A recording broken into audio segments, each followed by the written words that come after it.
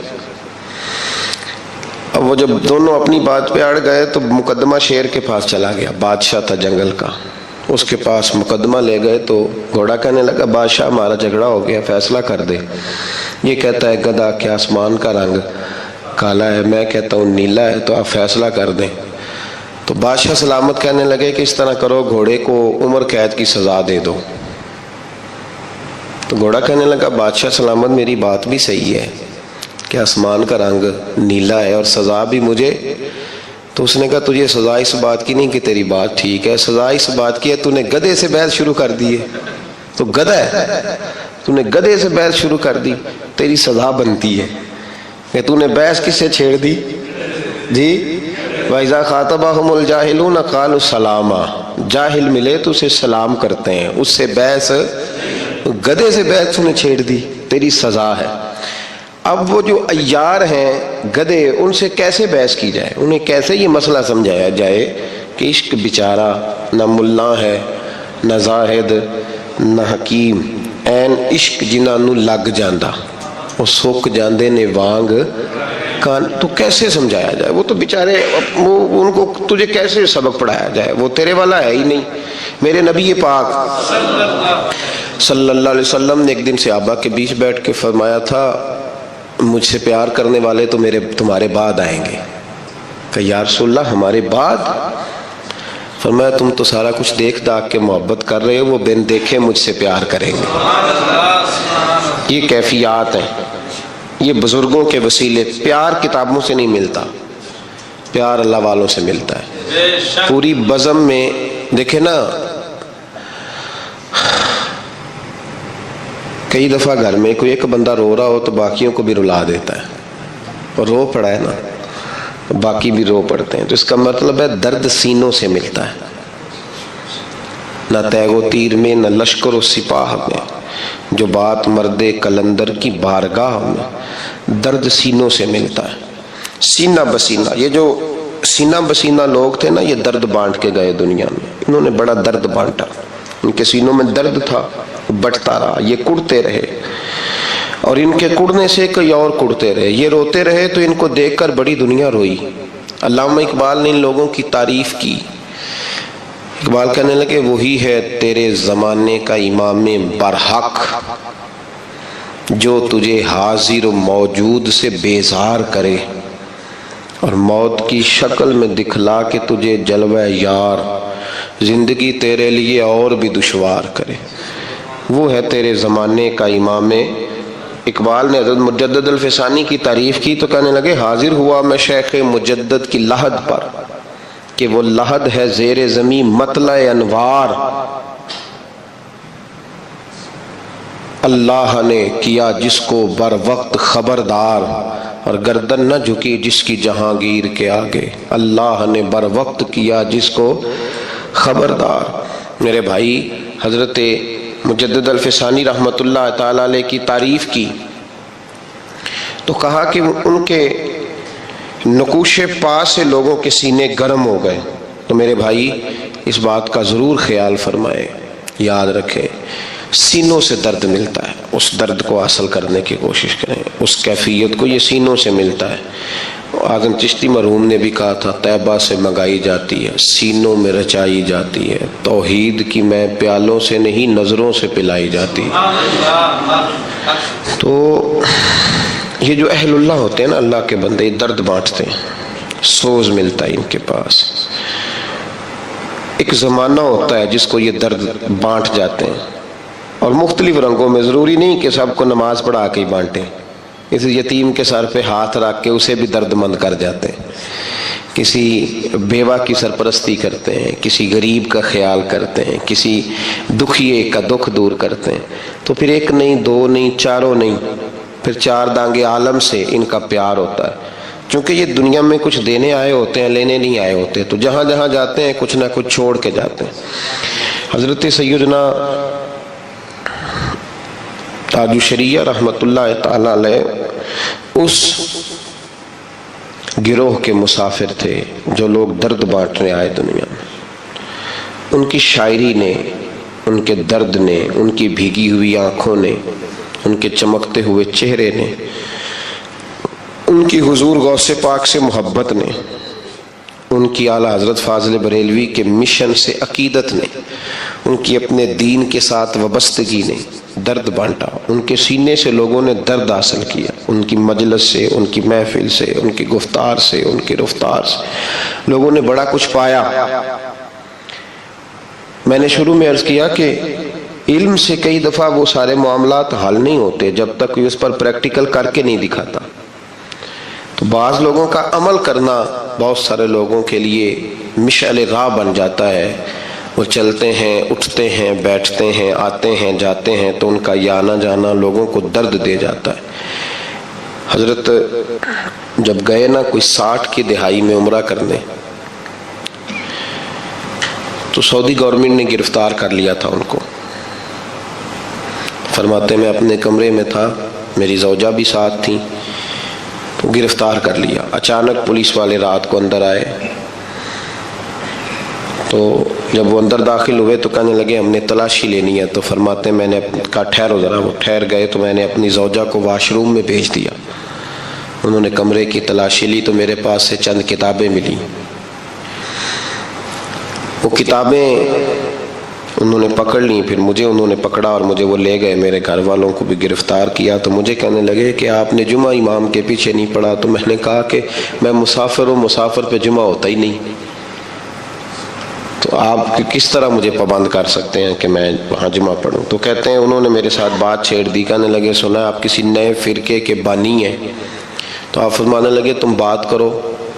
کہتے ہیں انہوں نے جب باتیں چھیڑی تو میں نے کہا کہ ہمارا اصل نظریہ یہ ہے کہ ہم نہ صرف یہ کہ حضور کی غلامی کرتے ہیں، بلکہ ہم یہ سمجھتے ہیں کہ رب ہمیں جو کچھ دیتا ہے وہ نبی پاک کے صدقے دیتا ہے۔ کسی غیر کا ملک ہو، کسی غیر کی حکومت ہو، کسی غیر کا، اور سارا ان کا نظریہ ہو، اور اس کے باوجود کوئی آدمی اتنا ڈٹ کے بات کرے۔ فرماتے میں نے توسل پہ بھی بات کی، میں نے حضور کے علم غیب پر بھی بات کی کہ ہمارا نظریہ یہ ہے کہ قیامت میں اگر ہم جنت میں جائیں گے تو حضور کی سفارش کی برکت سے جائیں گے۔ حضرت صاحب کو بڑا نازک سا وجود تھا، مجھے تو اللہ نے موقع دیا ان کے پیر دبانے کا بھی، نازک سا وجود تھا ان کا، تو ہتھ کڑیاں ڈال کر ہاتھوں اور پیروں میں مدینہ شریف نہیں جانے دیا۔ کہتے ہیں کچھ دن مجھے انہوں نے جیل میں رکھا، پھر جدہ ایئرپورٹ سے بمبئی روانہ کر دیا۔ تو حضرت نے ایک کلام لکھا تھا اس موقع پر، کلام یہ تھا کہ داغ فرقت طیبہ قلب مزمحل جاتا، کاش گنبد خضرا دیکھنے کو مل جاتا۔ مدینہ شریف نہیں جا سکے تو فرمانے لگے داغ فرقت طیبہ قلب مزمحل جاتا، کاش گنبد خضرا دیکھنے کو مل جاتا۔ تو فرمایا کرتے تھے کہ میں نے کئی راتیں رو کے گزاری۔ ایک ہوتا ہے بندہ آ کے فخر سے لوگ مجاہد نہیں بن جاتے کہ دیکھو جی میں ہتھ کڑیاں پہن کے آیا ہوں، اب میں غازی ہوں، اب میرے نعرے لگاؤ، اور فوری طور پہ لوگ مجاہدانہ کردار کی بات کرتے ہیں۔ جی میں نے وہاں کھڑے ہو کے، یہاں جس نے مناظرہ نہیں بھی کیا ہوتا وہ بھی آ کے بتاتا ہے میں سعودی عرب مناظرہ کر کے آیا ہوں۔ تو ایک تو یہ تھا کہ اس چیز کو بطور اعزاز کے لوگ بیان کرتے، اس پر بڑا کچھ ہوتا اور بڑا جناب کہا جاتا، لیکن ان کی آنکھوں میں آنسو رہے۔ وجہ کیا تھی؟ ہتھکڑی۔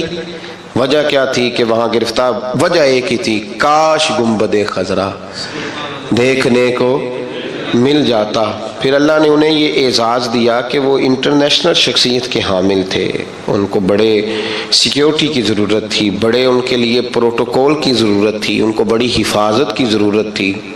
پھر اللہ نے ان کے لیے ایسا انتظام کیا کہ جب ان کا دل کرتا تھا اسی وقت انہیں بلاوا آ جایا کرتا تھا۔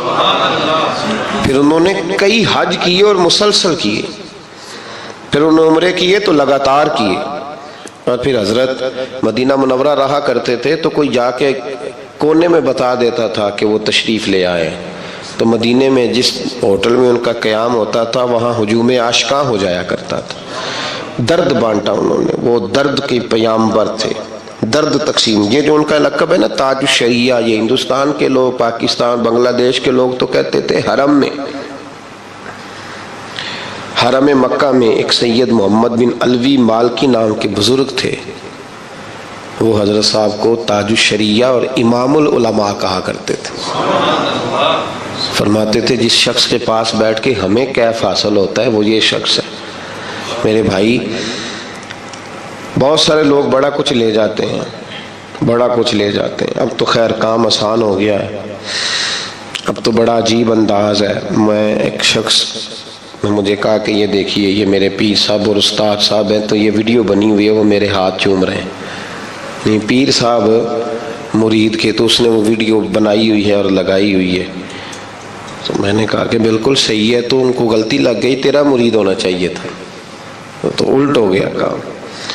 دماغ ان لوگوں کا کام، تصویریں بنائی ہوئی ہیں اور اس طرح کی، کہتے ہیں میرے بغیر روٹی نہیں کھاتے۔ میں بھائی اس سے باہر آ جائیں، یہ کیفیت نہیں ہے۔ دیکھیں نا، اس کے ساتھ نسبت ہو جانا بھی بہت ہی کافی ہے۔ مظفر وارثی کا وہ فقرہ مجھے بڑا ہی پسند ہے، اس نے کہا تھا ان کا دیوانہ ہوں، ان کا یہ نہیں کہا کہ ان کی شفقت ہے، ان کی مہربانی ہے، ان کی توجہ ہے، ان کی، یہ نہیں فرمایا، کہا میں ان کا دیوانہ ہوں، ان کا بردر، پھر سمجھنا بات کو، ان کا دیوانہ ہوں، ان کا مجذوب ہوں، تو کیا یہ کم ہے کہ میں ان سے منسوب ہوں؟ کہنے لگا اتنا تھوڑا ہے کہ لوگ کہتے ہیں یہ اس کا دیوانہ ہے۔ اچھا، یہاں یہ فکرہ نہیں کہا گیا کہ ان کی بھی بڑی شفقت ہے جی، ان کی بھی بڑی مہربانی ہے جی، اصل ان کی نا نا نا نا، میں ان کا دیوانہ ہوں اور ان کا مجذوب ہوں، کیا یہ کم ہے کہ میں ان سے منسوب ہوں؟ سرحد حشر تک جاؤں گا بے دھڑک، مجھ کو اتنا تو زیادہ سفر مل گیا، تو تیرا دیوانہ ہونا ضروری ہے۔